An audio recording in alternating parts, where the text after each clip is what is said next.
Swaffar. Darlene is, again, just one of those champions of liberty, and she's a doer, man. So she's an American First Conservative candidate running for Congress in Florida's 22nd district. She's originally from Brooklyn, New York. She's called South Florida home for 28 years. With tons of endorsements, Darlene's campaign is making history as the first Hispanic woman to ever run for Congress in Broward and Palm Beach County history. Darlene is an entrepreneur and runs a successful Medicare insurance brokerage company and leads a team of 30 agents. She's taking her business skills and is building an army from the ground up to flip the seat red to take out progressive Deutsch. Darlene considers herself a remnant soldier of Christ and is fighting for the future of her 12-year-old son and the future of all of our children. Everybody, please welcome Darlene Swaffar.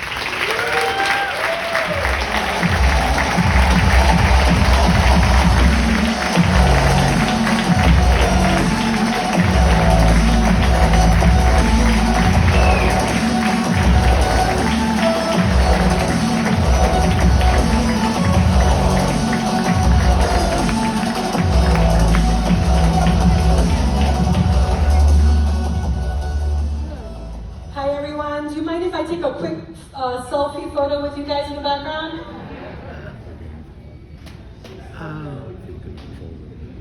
Okay.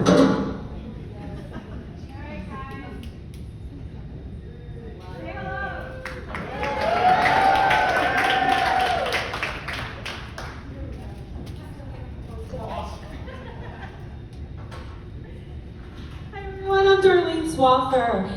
And I'm running to be your Congresswoman for Florida's District 22. Every single race for Congress is a national race, and we need your support.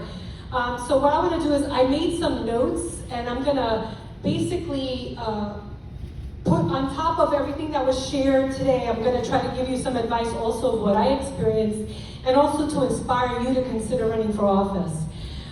So when I decided to, I was in the infancy stage of thinking of running for office, I had people come up to me and say, you know, Darlene, you don't have any political experience. Why would you think you can run for office? And my answer was, thank goodness for that, because I'm an entrepreneur. I'm not a politician. In fact, Donald J. Trump proved that entrepreneurs do a way better job in DC than career politicians.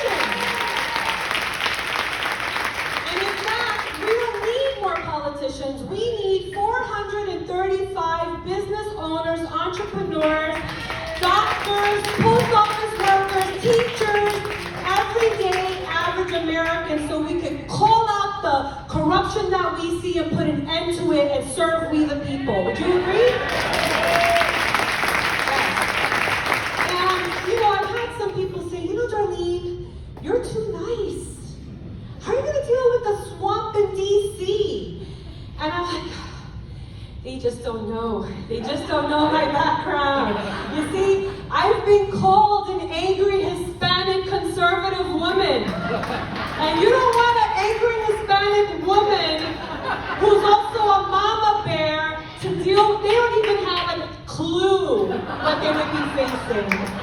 And so to share a little bit of that, you see, I grew up in a third world, drug-infested country that you may know as Brooklyn, New York. I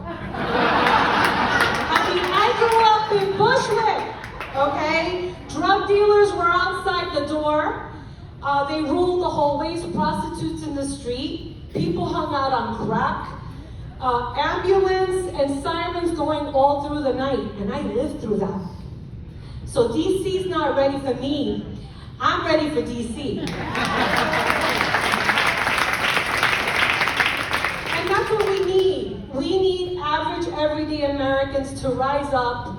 And I want to also share a little bit about history that I found out about my own family, and I hope it inspires you.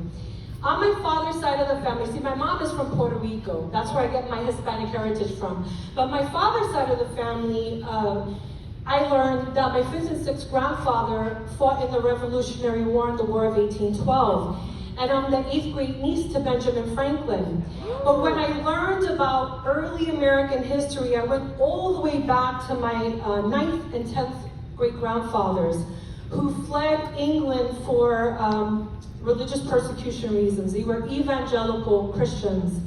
And if you look at their history, the primary religion at the time in early America was a lot of Puritans and those of Jewish faith. A lot of people don't realize that. And what did the Puritans believe? They didn't believe in pomp and circumstance of masses. They considered those rituals. They believed everybody should read the Bible and develop a personal relationship with God. They believed in self-governance.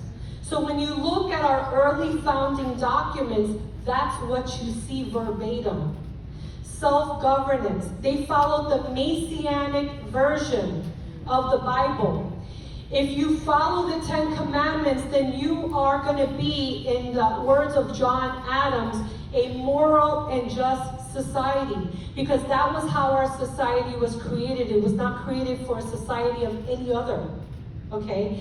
So what is amazing with that thought process, and if you and the whole creation of the documents of our Bill of Rights and our Declaration of Independence and then our Constitution, is that every single one of us in this room today are warriors.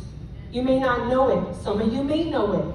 Your families fought their way to get to this country. So whether it was this generation, last generation, hundreds of years ago, they came here as warriors. They were all pilgrims, okay? So you have it in your DNA to be a warrior and to have that spirit in you and actually, have public service, because we need more conservative voices in office. There's so much evil that has infiltrated every fabric of our society and every area of our government. Every three-letter agency. When Trump said initially, he called out a lot of this corruption. When he talked about Department of Justice, the CIA, the FBI, the CDC, the IRS, all the three-letter agencies, there's so much there. And it's a systematic destruction to silence our Judeo-Christian values. So we need you to rise up. The few of us that are up here, we can't be alone. We need to send an army to take down this demonic force that has infiltrated our government. So what I want to share with you, and I think I'm doing good in time, before I decided to run for office, what I looked as far as my, everything that I experienced in my life, I traveled all over the world, I got married, I had a child, I run a business, and I felt like I was in a stage in my life where I did everything that God had meant for me to do. And the next calling was what I'm doing right now, running for office. And so I really don't care who I piss off. You see? I don't really care about your feelings and your interpretation of the Constitution. I mean, and I have these kind of interviews. This is how I am. I don't really care, because I don't care about you trying to invoke your thoughts and your feelings, and it's getting in the way of my son's freedoms, you see? And so when I have interviews, those are the responses that I give, and I don't really care who I pissed off.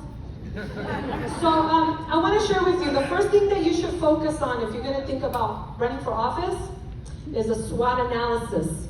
So you want to do an assessment of your strengths and your weaknesses, and then you want to capitalize on your strengths.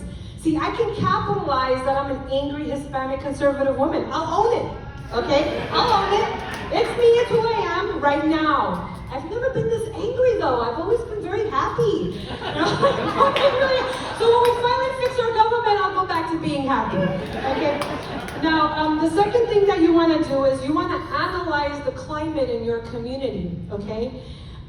There's so much corruption in Broward. So I kind of know going in what I'm dealing with. We got a GOP, and then we have a former GOP, both vying for power, and then pitting candidates in the middle of their feuds.